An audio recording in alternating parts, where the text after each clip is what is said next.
Oke, baik. Assalamualaikum warahmatullahi wabarakatuh. Izin memperkenalkan diri, nama saya Rian Rahmadan, NPM 2478 2093. Oke, pada kesempatan kali ini saya akan melakukan hands-on praktikum lab session 11, yaitu tentang basic of Ansible. Oke, jadi tujuannya di sini yaitu menjelaskan konsep dasar Ansible dan membedakan Ansible dari script Python untuk network automation dan mengidentifikasi komponen utama dalam arsitektur Ansible dan membaca dan memahami struktur playbook Ansible. Oke, jadi apa itu Ansible? Ansible adalah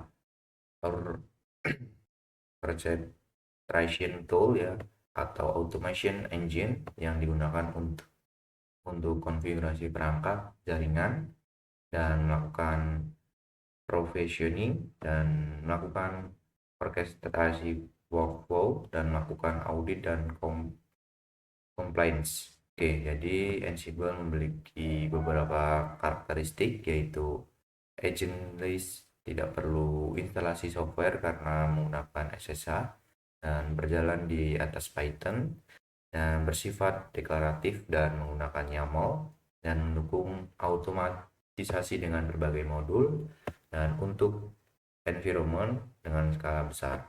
Oke, jadi perbedaan dari Ansible dan script Python. Nah, untuk script Python yaitu suatu imperatif, yaitu menjalankan langkah-langkah secara urut, dan programmer mengatur sendiri koneksi, error handling, dan looping, mengirimkan konfigurasi tanpa memeriksa state. State digunakan untuk logika kompleks, debugging, validasi, hingga parsing data. Dan untuk Ansible itu deklaratif dan state based, yaitu menggambarkan state akhir yang diinginkan. Yang kedua, tidak perlu menuliskan logika koneksi atau ping, dan memiliki konsep idempotensi, tidak mengulang proses jika sudah sesuai, dan parallel execution otomatis, cocok untuk deployment konfigurasi berskala besar. Oke, ini untuk komponen utama Ansible. Nah, di sini ada format file inventory, yaitu dalam YAML harus dimulai dengan di grup all dan berisi tentang all dan root tersatu. Oke, sebuah grup ya. Oke, Ansible playbook. Oke, kita lanjut bahas ke langkah yang pertama, yaitu instalasi Ansible. Oke. Jadi di sini saya sudah mempraktekkan untuk instalasi Ansible ya di praktikum kemarin. Oke. Jadi di sini saya akan jelaskan saja. Oke, yang pertama sebelum kita install yaitu kita update ya, dari perintah ini update digunakan untuk membarui daftar paket yang tersedia di repository untuk Ubuntu. Ketika kita mengetik sudo apt update, yaitu sistem akan menghubungi server repository untuk mengambil informasi paket terbaru. Oke. Oke, jadi untuk setelah kita update dan update selesai, kita install Ansible menggunakan perintah berikut ya. Oke, langsung saja kita contohkan di Docker-nya.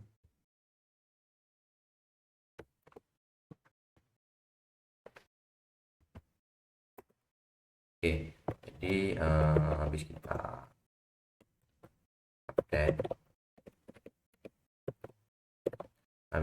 update, kita lakukan penginstalan Ansible. Oke, jadi setelah kita update, kita melakukan penginstalan. Jadi untuk perintah ini adalah inti dari langkah pertama. Dengan perintah ini, Linux akan menginstal package Ansible beserta dependency-nya seperti Python 3 dan library yang mendukung automasi jaringan. Oke, karena di lab ini saya juga membutuhkan koneksi SSH ke perangkat Cisco, saya perlu melakukan instalasi beberapa library Python tambahan seperti Paramiko, NetMiko, dan Nepal. Oke, Di sini instalasinya ya.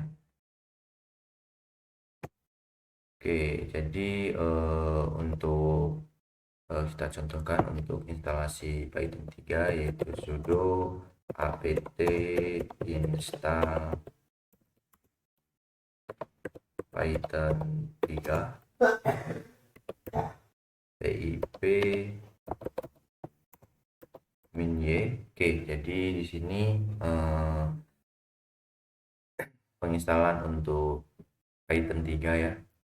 Oke, untuk Paramiko ini saya akan jelaskan saja. Jadi untuk Paramiko itu digunakan untuk sebagai engine SSH Python. Nah, jadi NetMiko digunakan untuk mempermudahkan koneksi CLI ke perangkat jaringan, dan Nepal digunakan untuk mengambil fetch dan konfigurasi perangkat. Oke.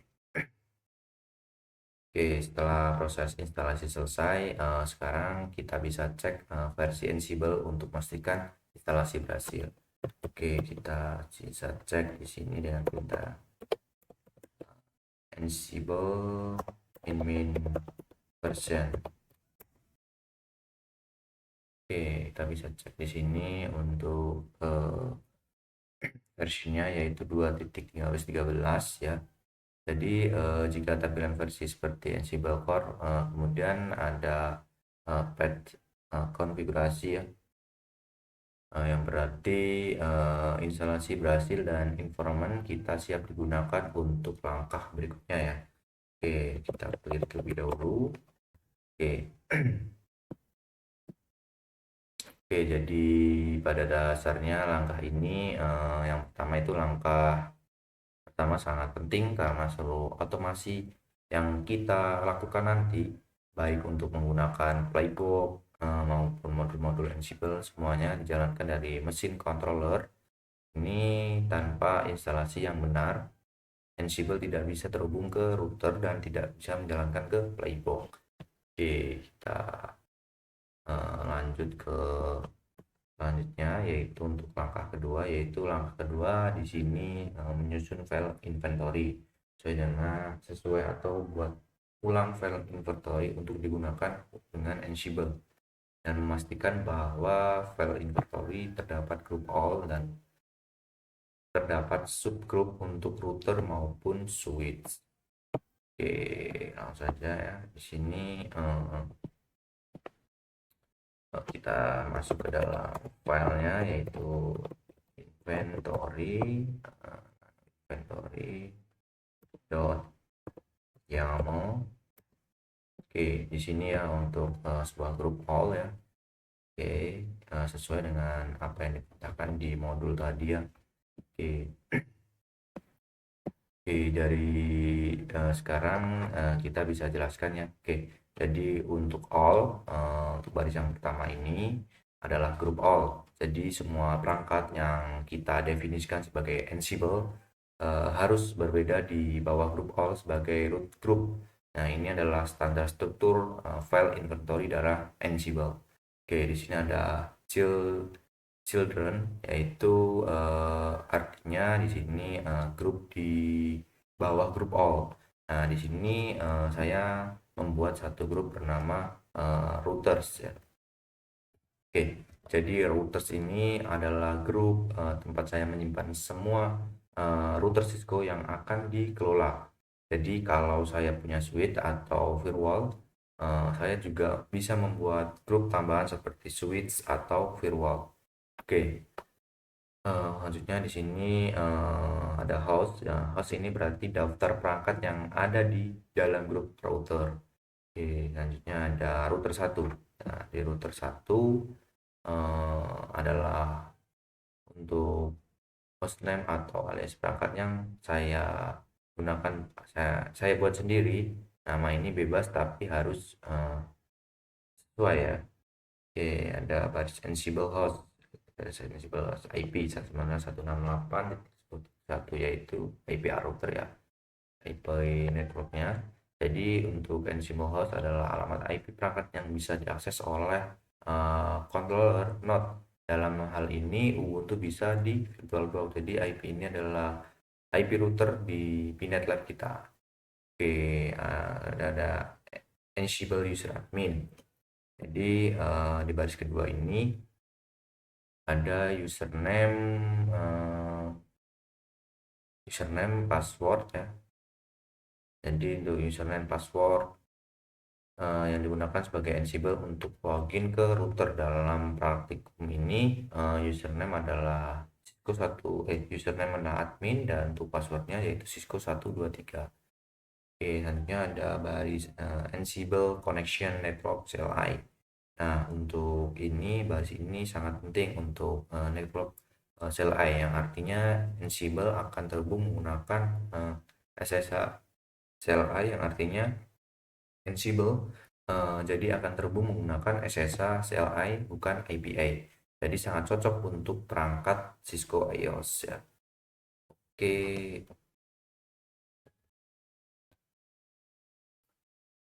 Oh, iOS. Jadi untuk Ansible Network iOS ini, jadi baris ini menjelaskan kepada Ansible OS apa yang digunakan perangkat tersebut. Jadi dalam kasus ini adalah Cisco iOS. Dengan menuliskan iOS, maka Ansible otomatis akan menggunakan modul-modul yang kompatibel dengan iOS seperti iOS Fast dan iOS Command. Oke.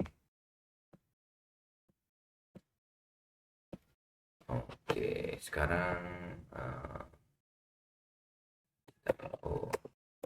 kita clear. Oke, untuk file ini coba ini bisa jalan tidak kemarin. Oke, kita coba jalan. Sudah.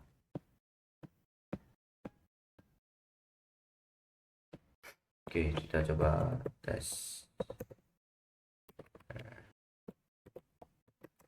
Kita coba tes ping inventory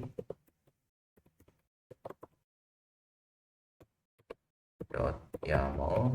Kita coba tes ping ke semua.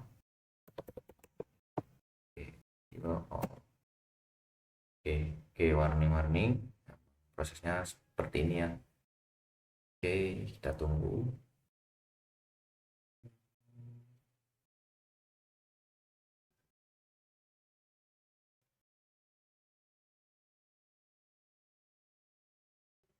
Oke, tertutup ya.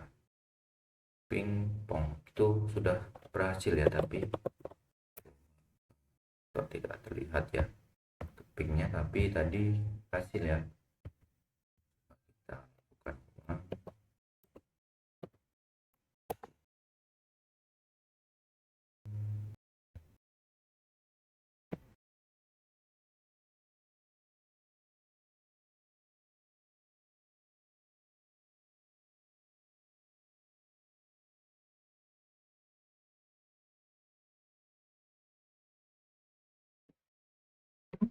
Oke, sebentar coba kita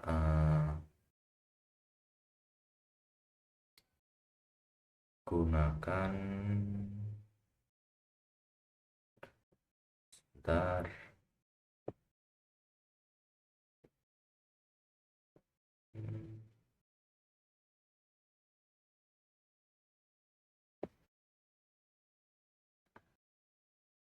Oke, sebentar, kita kemarin itu ada kode. Oke, ini ya, kita klik terlebih dahulu. Oke,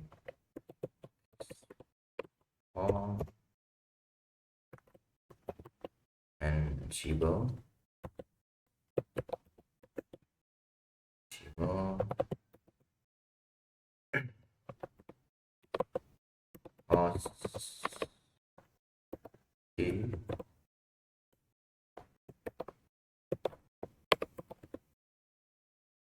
checking port. Cek. Oke, coba kita jalankan lagi untuk testingnya.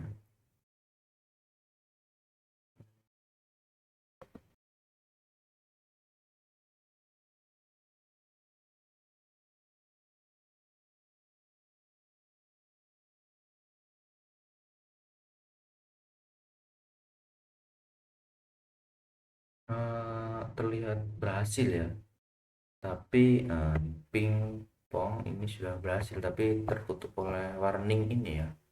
Oke, emang agak sulit ya. Coba kita close, masuk lagi, coba ping lagi ya. Harusnya dia tertampil ya di sini, tapi dia berhasil.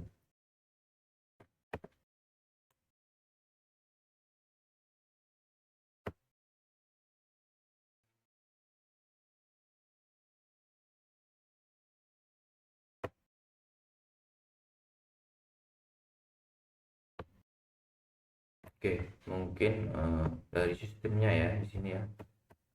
Nanti saya coba oprek sedikit lagi agar bisa terlihat ya. Oke, selanjutnya kita lanjut saja ke tahap selanjutnya, yaitu tahap yang eh, kedua ya. Kedua.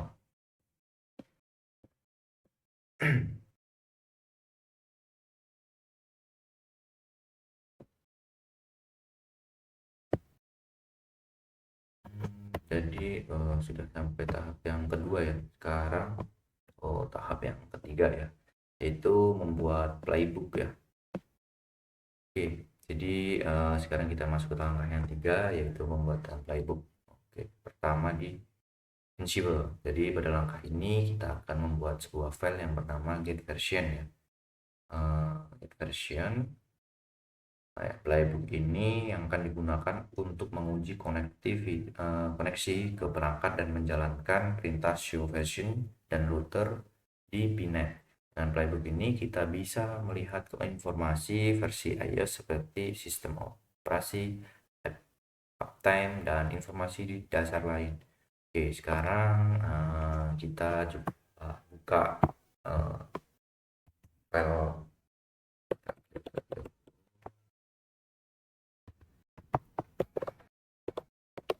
Sekarang coba kita buka untuk file get version yang sudah saya buat di praktikum kemarin ya. Get version dot yang oke. Jadi di sini ya sudah terlihat untuk kode scriptnya ya.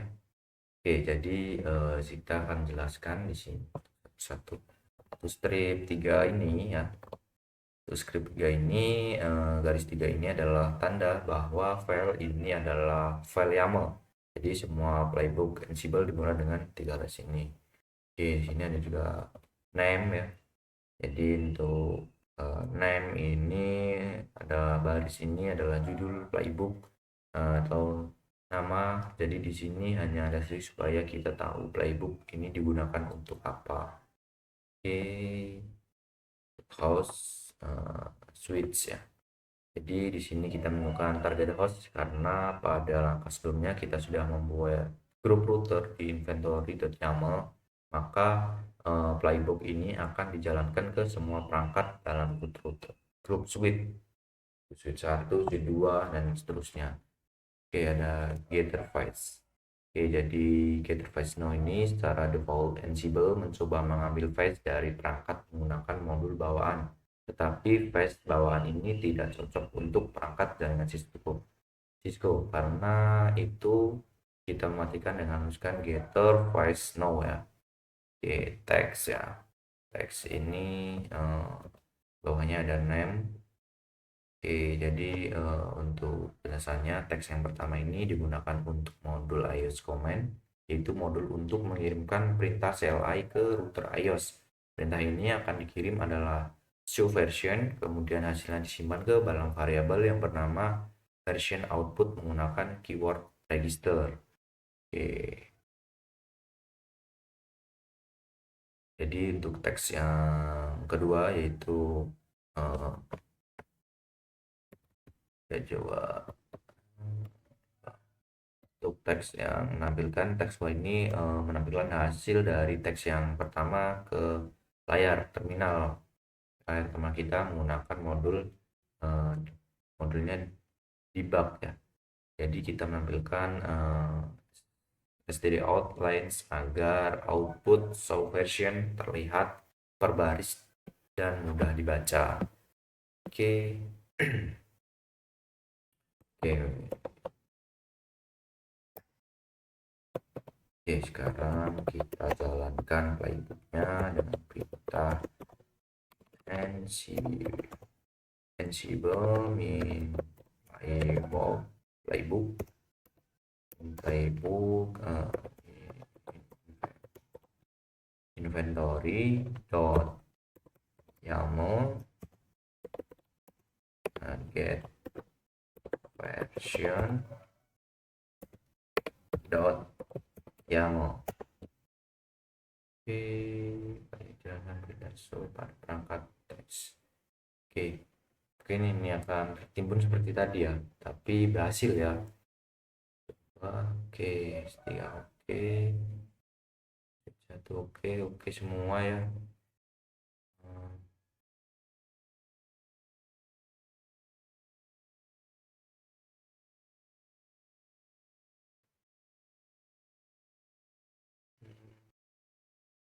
Oke.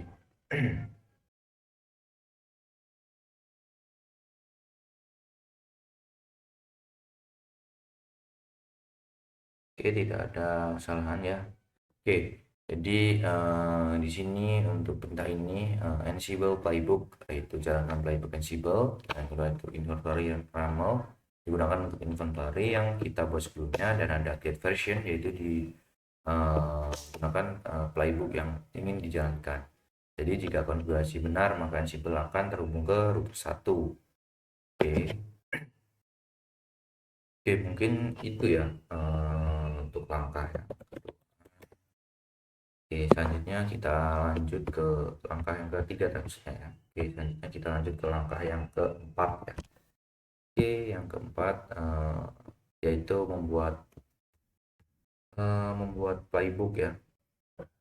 Buat playbook untuk mengambil file dari perangkat router Cisco dan menyimpannya dalam bentuk file JSON. File adalah informasi dasar perangkat seperti hostname, model router, serial number, versi iOS, jumlah interface, dan sebagainya.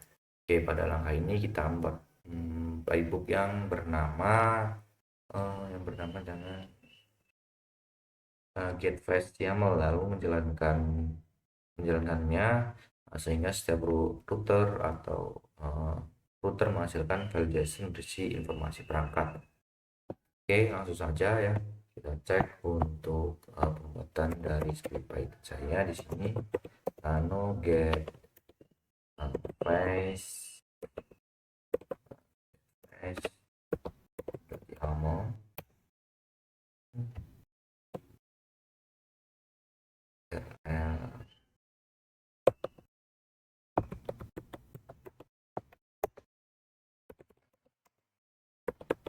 get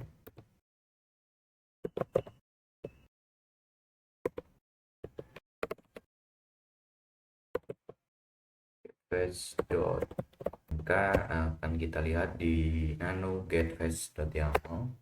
Oke, di sini untuk playbooknya ya.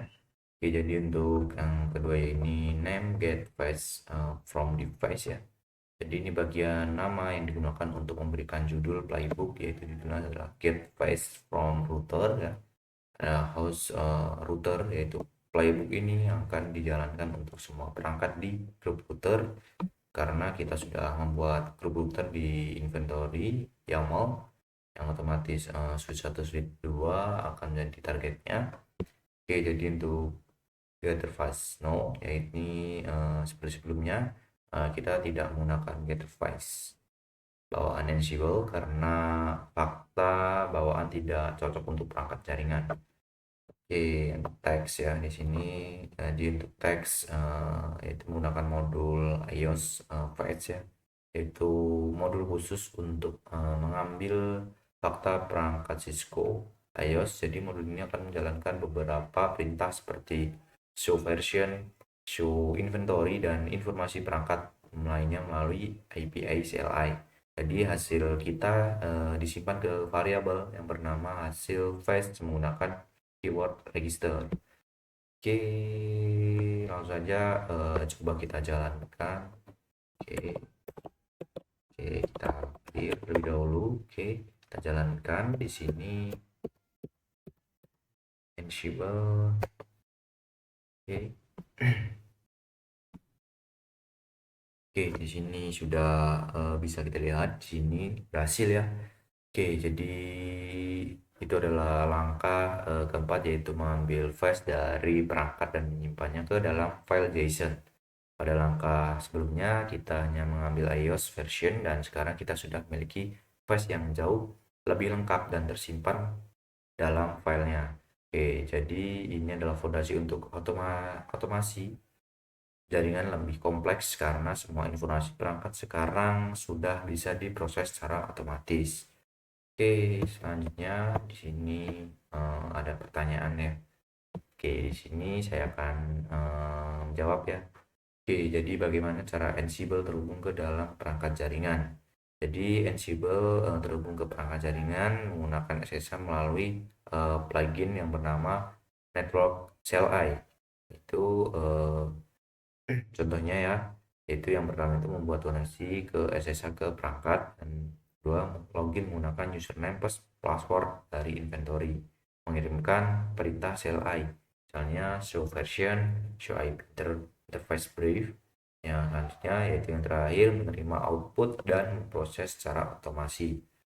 Oke, selanjutnya lanjut ke tahap yang kedua, yaitu apa perbedaan menjalankan Ansible min-amping dengan Ansible playbook. Jadi perbedaannya untuk Ansible min-amping yaitu digunakan untuk tes koneksi cepat. Yang kedua hanya menjalankan satu modul ping yang tidak bisa menjalankan tugas yang kompleks yang tidak menggunakan file playbook. Untuk selanjutnya, untuk perbedaannya dari Ansible Ansible playbook ya, yaitu untuk playbook ini untuk menjalankan serangkaian teks yang kompleks, yaitu menggunakan file YAML yang berisi banyak perintah. Yang selanjutnya bisa menjalankan konfigurasi backup, push, update, parsing, dan lain-lain.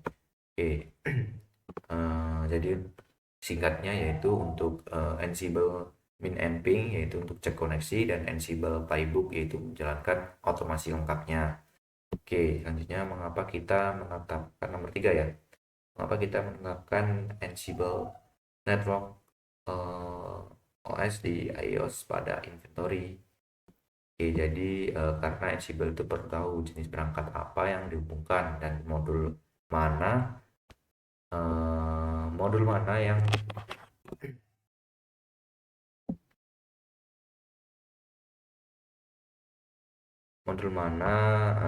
yang harus digunakan, dan yang ketiga cara parsing output yang sesuai. Jadi dengan setting iOS, Ansible akan menggunakan modul-modul khusus Cisco seperti iOS Fetch, iOS Config, iOS Command.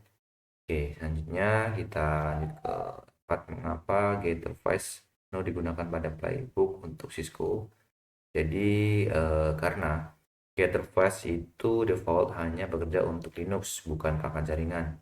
Jika diaktifkan, Ansible akan mencoba menjalankan setup modul yang tidak didukung router atau switch ya. Jadi hal ini akan menyebabkan error. Oke, selanjutnya pada nomor 5, jika inventory salah identasi, apa yang terjadi? Nah, yang terjadi yaitu YAML sangat sensitif terhadap indentasi. Jika indentasi salah, maka inventory tidak bisa dibaca, dan Ansible akan memberikan error seperti mapping value or not allow here except boot found, yaitu playbook akan gagal berjalan. Oke, baik.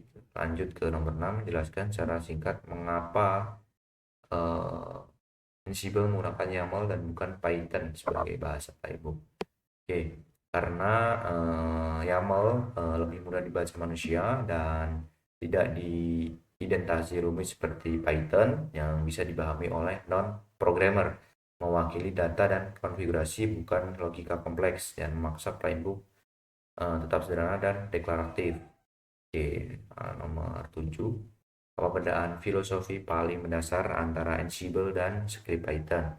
Ya, jadi untuk script Python yaitu imperatif, kita menuliskan bagaimana langkah yang harus dilakukan dan banyak kode manual, SSH, looping, dan parsing. Fleksibel tapi rawan error. Dan untuk Ansible yaitu bersifat deklaratif, yaitu kita menuliskan akhir yang diinginkan dan teks otomasi tidak perlu di coding. Lebih aman dan punya idempotensi. Oke, untuk perbedaan filosofinya yaitu untuk Python yaitu memberitahu sistem langkah-langkahnya, dan untuk Ansible memberitahu sistem kondisi akhir. Oke, selanjutnya nomor 8. Mengapa Ansible cocok untuk konfigurasi massal, misalnya 20 perangkat sekaligus? Ya, karena Ansible itu mendukung paralel fork yang bisa dikonfigurasi banyak perangkat dalam satu waktu, yaitu menggunakan inventory yang bisa berisi ribuan perangkat dan punya konsep playbook reusable yang memiliki sifat idempotent, yang perubahan yang dilakukan bila diperlakukan. Tidak butuh agen infrastruktur lebih ringan. Oke, nomor 9. Apa yang dimaksud dengan automation engine dalam Ansible?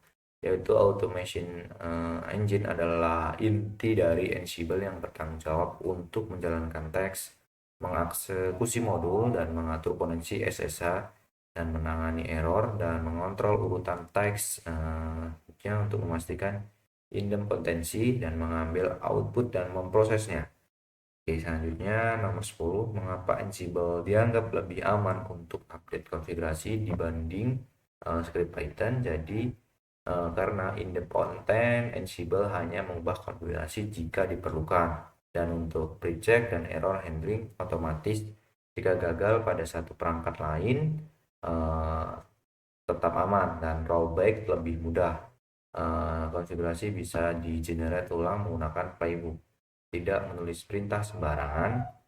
Python rawan tipe seperti show version, sedangkan Ansible tidak. Jadi modul sudah teruji, ISConfig sudah aman dipakai ribuan engineer ya. Oke, 11. Apa bedanya imperatif dan deklaratif dalam otomasi jaringan? Ya, untuk imperatif itu menjelaskan bagaimana melakukan sesuatu. Contoh script Python, kita menulis langkah demi langkah, sangat fleksibel tapi rawan kesalahan. Untuk deklaratifnya, ini menjelaskan ingin hasil akhir seperti apa, dan contoh Ansible yang teks menjadi state lebih aman dan konsisten. Oke, mengapa Ansible menggunakan konsep inventory? Jadi karena inventory adalah daftar pangkat yang ingin dikelola dan sumber identitas, IP, OS username, password, pengelompokan perangkat, router, switch, dan lainnya. Fondasi playbook yaitu tanpa inventory playbook tidak tahu target yang mana. Jadi inventory membuat manajemen massal lebih mudah. Di inventory mendengar seperti database perangkat dalam otomasi Ansible. Oke, mungkin itu saja yang dapat saya sampaikan dalam praktikum ini ya, dalam hands-on kali ini. Apabila ada kesalahan, saya mohon maaf. Saya akhiri. Assalamualaikum warahmatullahi wabarakatuh.